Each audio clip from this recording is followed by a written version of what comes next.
Em hebraico existe uma palavra chamada Elohim, que significa deuses, no plural. Se você pega uma versão da Torá, o que é a Torá, Pedro Kelly? Torá são 5 livros dos judeus, da lei. Os 5 livros que eles consideram, que são os mesmos primeiros 5 livros da sua Bíblia. Gênesis, Êxodo, Levítico, Números e Deuteronômio. Se você pega a Torá e lê Gênesis lá, está escrito Elohim, significa deuses. No princípio, Elohim criou os céus e a terra. Eu não quero entrar nessa questão aqui, teológica, que se comenta e estuda muito em seminário teológico. Você sabe que eu passei por lá, eu tenho formação em bacharel de teologia, e esse assunto se discute muito, e claro, não se chega a nenhuma conclusão, mas me chama muito a atenção. Por quê? Porque tem a ver com o que eu quero falar no tema de hoje, o bem e o mal e a manipulação religiosa. Qual é a explicação religiosa para esse façamos? Bom, isso é porque era a Trindade que estava presente naqueles momentos lá. Aí as pessoas hoje, era a Trindade, era o Deus Pai falando com Deus Filho, falando com Deus Espírito Santo, e os 3 juntos estavam ali resolvendo como é que iam fazer o homem, que não sei o que, coisa e tal. Porém, eu queria acrescentar um detalhe.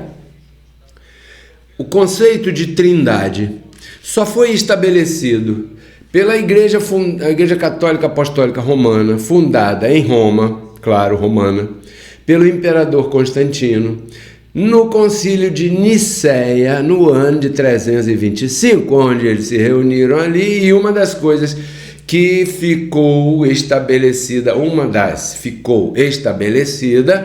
foi o conceito da Trindade. Quer dizer que só se chegou a esse tipo de conceito no século IV, no ano 325, século IV, depois da ressurreição de Cristo.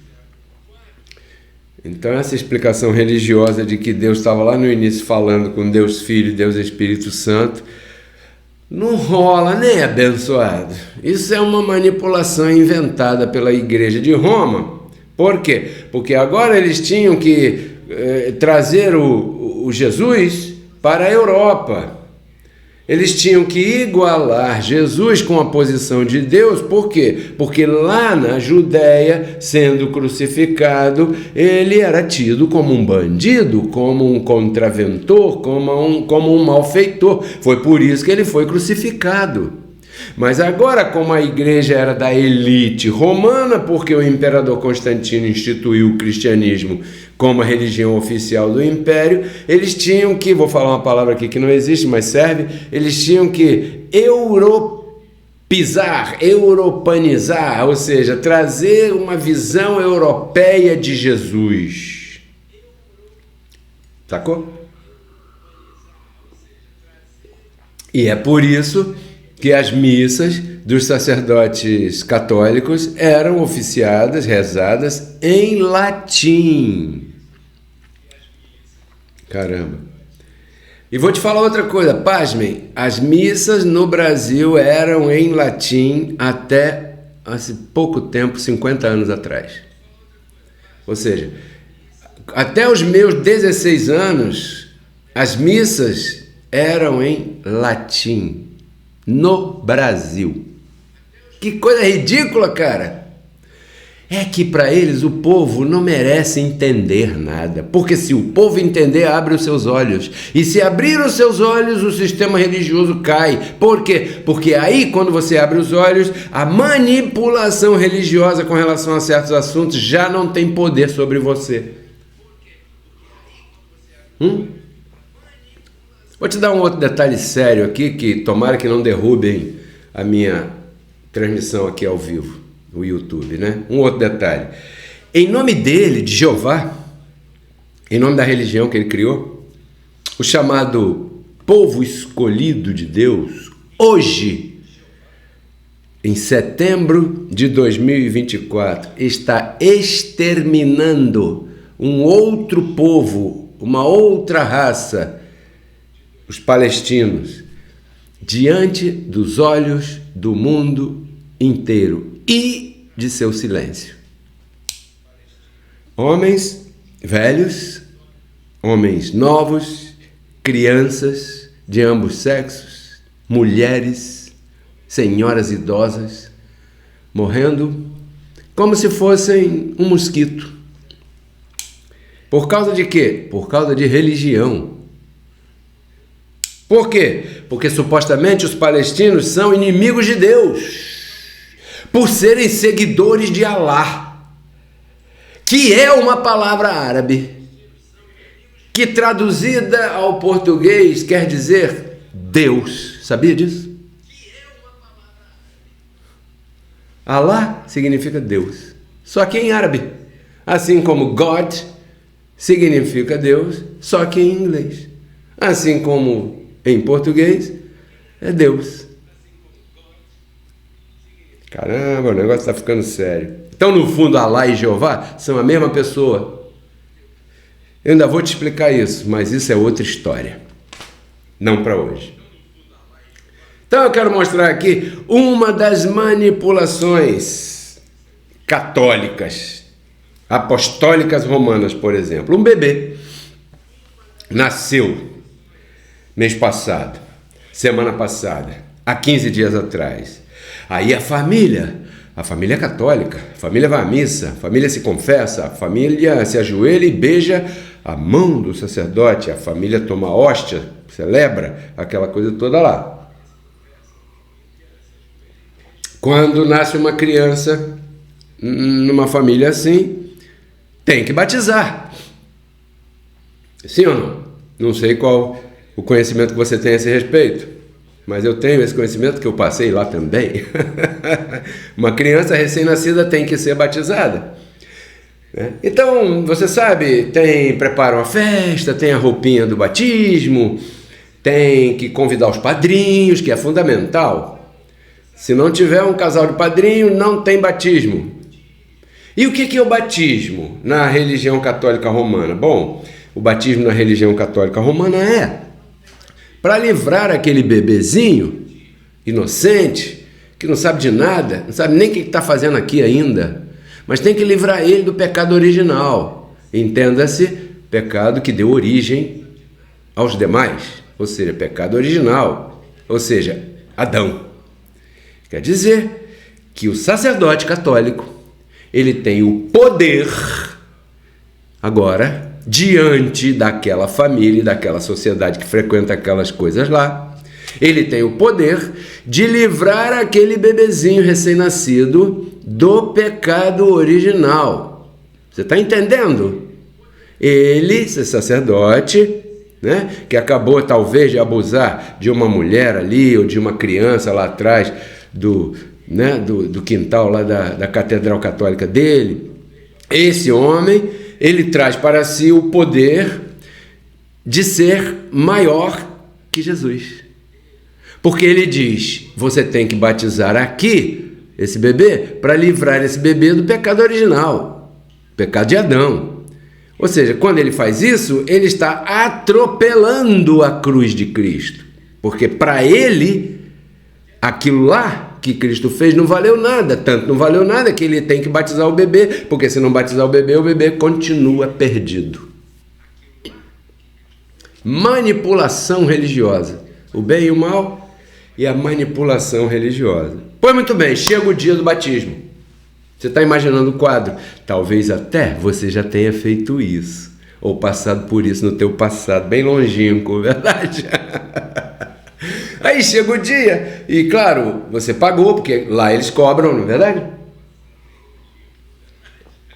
Aí escolhe a música e não sei o que, aí depois tem aquela festa. A festa é a melhor parte, né? Porque essa aí até eu iria, os comes e bebes e a música, acho bacana isso. Mas a cerimônia religiosa não presta. Aí, mas vamos lá. Chegou o pai, a mãe, com o bebezinho, todo vestidinho, bonitinho, com aquela roupinha nova, porque agora vai deixar de ser pagão. Porque até aquele momento, aquela criança é pagã.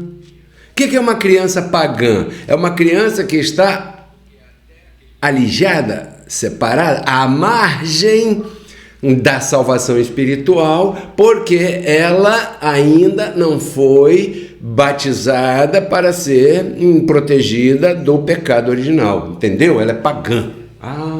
Pagã é que não acredita, não acredita. Aí tem um problema, né? A criança não sabe falar, a criança não raciocina, a criança não tem senso, é inocente, ela não sabe nada. É uma criança que acabou de nascer, chegou aqui assustada, que isso? Para o mundo que eu quero descer. Chegou ali, mas aí chegou o dia, o pai, a mãe, os padrinhos, então chegam lá, diante do sacerdote, do sacristão, ali, né, aquela pia batismal, tem lá a aguinha que ele vai jogar na cabecinha do garoto, daqui a pouco, né? Agora não. Tem o sal que ele vai colocar na cabecinha do bebê, na boquinha do bebê, é o sal e a água. Ok, muito bem. Mas antes tem uma pequena cerimônia. Qual é a cerimônia, Pedro Kelly? O sacerdote pergunta, sabe o quê? Sabe qual é a pergunta? Você renuncia ao demônio? Você renuncia a Satanás? Mas tem um problema, a criança não fala. A criança não sabe de nada. Mas peraí, a criança tem pai e mãe, porque senão ela não estava ali, não é verdade? Mas o pai e a mãe não podem responder pela criança. Por quê? Porque o pai e a mãe são os pecadores, para eles lá, né? Que geraram aquele bebê. É por isso que é exigido o casal de padrinhos. Entendeu? E eu não sabia disso, não. Você não sabia do montão de coisa que eles não fazem questão de explicar, cara. Porque se você entender, você larga essa porcaria. Não tem sentido. Aí o coitado do bebê tá lá, inocente, totalmente alheio, não tem consciência de absolutamente nada e tem que passar por isso. Olha só. Mas como é que eles conseguem sucesso nessas para que se faça essas cerimônias? Para que se obrigue, para que as pessoas se sintam quase que obrigadas a fazer isso? Sob a ameaça espiritual à família do bebê. O bem e o mal e a manipulação do sistema religioso. Olha, você tem que batizar teu bebê, porque você não sabe. Amanhã ele sai na rua, o carro atropela. É por aí, pessoal, que eles falam. É por aí que as pessoas aprendem a ameaçar as outras. E isso se chama manipulação religiosa. Eu sei que nesse momento tem algumas pessoas que estão bem zangadas comigo. Mas quer saber de uma coisa? Eu não estou nem aí. Por quê? Porque isso na minha cabeça. Eu não sei nem como é que eu classifico uma situação dessa depois de ter entendido isso aqui. Eu não posso ficar com raiva porque não adianta. Eu não posso xingar palavrão porque não é meu feitio e eu não estou aqui para isso, verdade? Mas eu posso sim fazer alguma coisa. O que, Pedro quer? Te ensinar. E pedir a você que compartilhe esse link. Outros exemplos de manipulação religiosa do sistema religioso, sempre manipulando os outros. Agora vamos falar do batismo evangélico. Para que o evangélico batiza? Eu já fui evangélico do sistema religioso, já fui pastor, já batizei centenas de pessoas, não, mas dezenas de pessoas. Pedro Kelly batizou lá no sistema religioso. Sabia disso? Então estava dentro do batistério, né, que lá no fundo, atrás do púlpito, tinha um batistério. Naquele dia tinha que encher aquilo de água, uma piscinazinha, né? E tal. Aí a pessoa descia, o irmão fulano. Aí eu já estava lá dentro de bata, aquela bata branca, comprida, porque a roupa de batizar tem que ser diferente dessa aqui. Por quê? Porque essa aqui é da CIA, é impura. Então a roupa de batizar tem que ser uma estola branca. E o batizando, né, aquela pessoa que será batizada, veste uma outra também branca e desce ali e entra naquela água, que saberá Deus, depois de entrar tanta gente, como é que está a condição daquela água. Aí entra ali. Aí alguém pega lá e segura o microfone e a pessoa fala: eu, fulano de tal, confesso a Jesus como meu único e suficiente Salvador. Aí o Pedro Kelly, poderosão, né, faz uma oração pela pessoa e tal: eu te batizo em nome do Pai, do Filho e do Espírito Santo. Aí com a mão aqui na cabecinha da pessoa, outra mão nas costinhas da pessoa, empurra a pessoa dentro d'água e chitibum, e levanta. Aí o coro da igreja canta: glória, glória, aleluia, não sei o que, e vai embora por aí. E a igreja lá, aquela irmã lá atrás: aleluia, porque onde eu era pentecostal, e o outro lá atrás: aleluia, glória a Deus. Entendeu?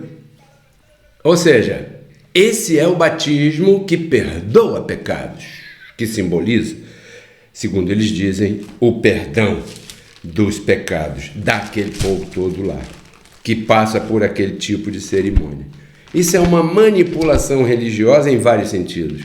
Porque nesse dia a congregação enche, o pastor recebe muito dinheiro, ameaça as pessoas na sua pregação, porque quem não se batizava vai para o inferno, que o Satanás está ganhando o mundo, que o funk está dominando o Rock in Rio, um monte de coisa. Romanos capítulo 6, verso 3 diz assim: ou será que vocês não sabem ainda que todos nós que somos batizados em Cristo, nós fomos batizados na sua morte?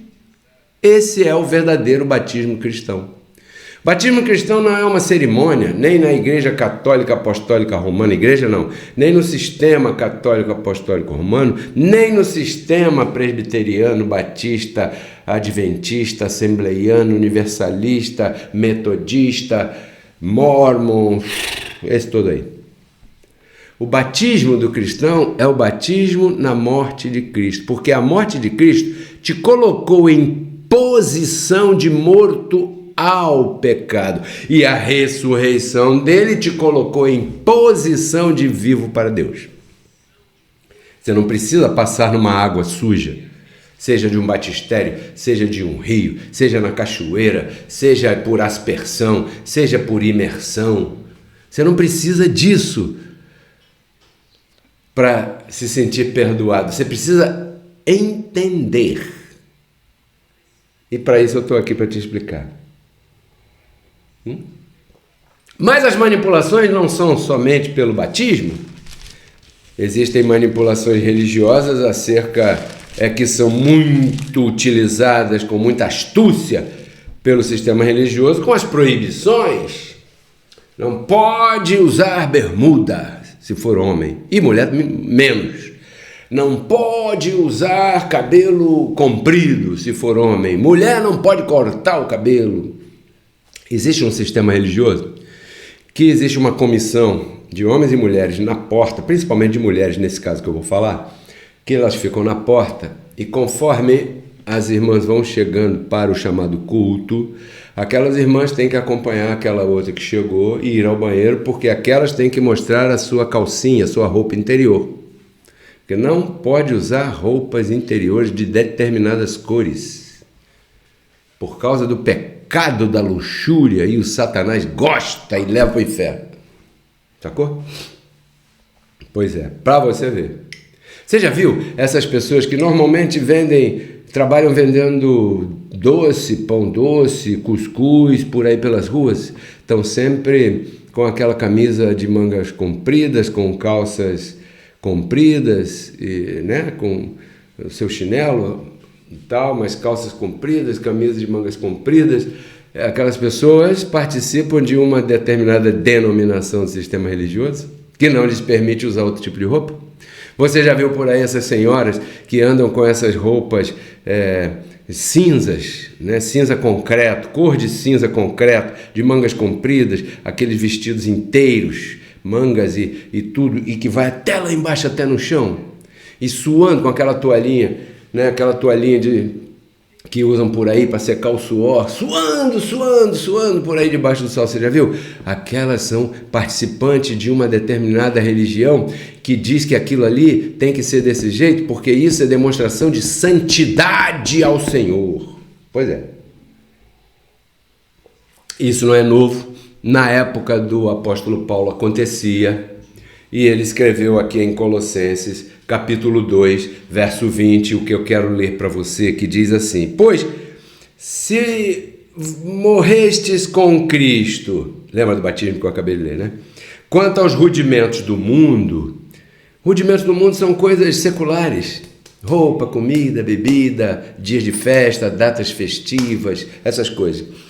Porque, como se vivessem no mundo ainda, vocês se submetem a preceitos e proibições, tais como: não pegue isso, não prove aquilo, não coma, não beba aquilo, não toque, nem toque naquilo, né? Em conformidade com mandamentos e doutrinas de homens, coisas essas que se destroem com o uso. O que significa se destroem com o uso? Significa que o tempo passa e aquilo que há 20, 30 anos atrás era pecado, agora deixou de ser.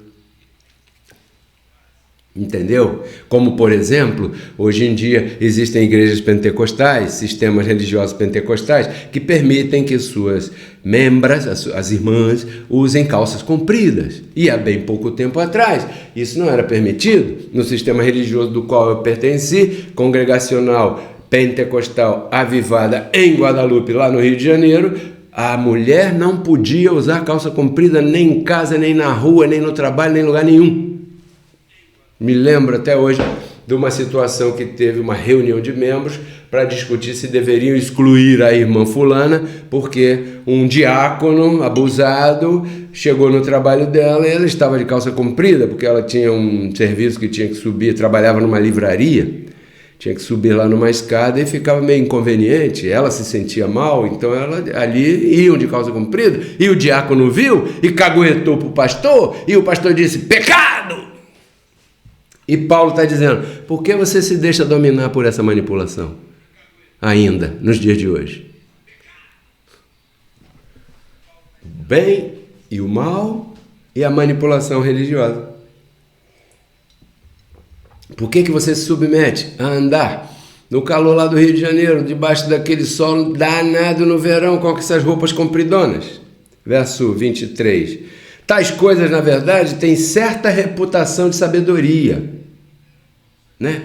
Parece uma coisa assim meio séria, mas é um culto voluntário, ou seja, a pessoa faz porque ela quer, Deus não exige isso, mas o sistema religioso que ela participa exige, manipula, aí ela se submete, em humildade e duro trato com o corpo. Não é um duro trato com o corpo, a pessoa não pode usar nem um depilador. E você sabe quais são as consequências de não depilar, né? Mas, na verdade, não tem valor algum contra os apetites da carne, porque debaixo daquela roupa aparentemente consagrada tem uma carne podre, igualzinha a minha e a tua. É isso que Paulo está dizendo aqui.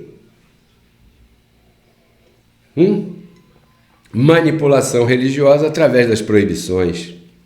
Então, você percebe que o bem e o mal são uma constante, são algo presente enquanto o ser humano existir. E o que é que tem que fazer então, Pedro Kelly? Discerni-los. Hebreus, aqui, capítulo 5, verso 14. Apóstolo Paulo diz: mas o alimento sólido, ou seja, essa palestra que eu estou dando aqui, isso aqui é um alimento sólido. Isso aqui não é papinha de aleluia, não. Isso aqui é um alimento de informação, crescimento, semente para a tua reflexão. Aí toquei nos pontinhos aí que você ficou meio assim, verdade? É alimento sólido para o crescimento. Eu viso o crescimento, meu e seu, e de quem quiser me ouvir. E quem não quiser me ouvir que for religioso, pode mudar de canal, por isso estão os outros canais aí. Mas não mude de canal por causa disso. Entenda melhor, né? Porém, o alimento sólido é para os maduros, para aqueles que pelo uso têm os sentidos exercitados no discernimento do bem e do mal. Então, o bem e o mal, eles têm que ser discernidos. O que é discernir? Identificar. Identifica. Mas para identificar você tem que conhecer. Então, você precisa se convencer de que o mal, principalmente o mal que você queria se livrar dele, isso é impossível. Porque ele é a causa da morte humana. Certo? Você entendeu isso que eu falei no início. Ok. Então, enquanto houver consciência ou existência humana, bem e mal sempre estarão presentes no contexto. O que nós precisamos é discerni-los. E para discerni-los, nós temos que ter os sentidos exercitados. Como é que uma pessoa do sistema religioso vai ter possibilidade de ter os sentidos exercitados se lá não lhes é permitido serem livres? Sabe quando? Nunca vai exercitar os sentidos. Por quê? Porque para exercitar os sentidos você tem que ter liberdade para fazer ou decidir não fazer aquilo que não te convém. Mas você tem que ter liberdade para você poder discernir. Eu posso fazer isso, mas eu não devo fazer isso. Isso é o discernimento de uma própria pessoa, de uma mesma pessoa. Agora, se essa pessoa está sempre com o diácono, o presbítero, o pastor, o sacerdote dizendo o que ela pode vestir ou não, o que ela pode comer ou não, o que ela pode ouvir ou não, para onde ele pode ir ou não, essa pessoa nunca vai ter o discernimento exercitado, os sentidos exercitados. Por quê? Porque tem ainda um tutor que está dominando a sua vida, e esse tutor se chama líder do sistema religioso.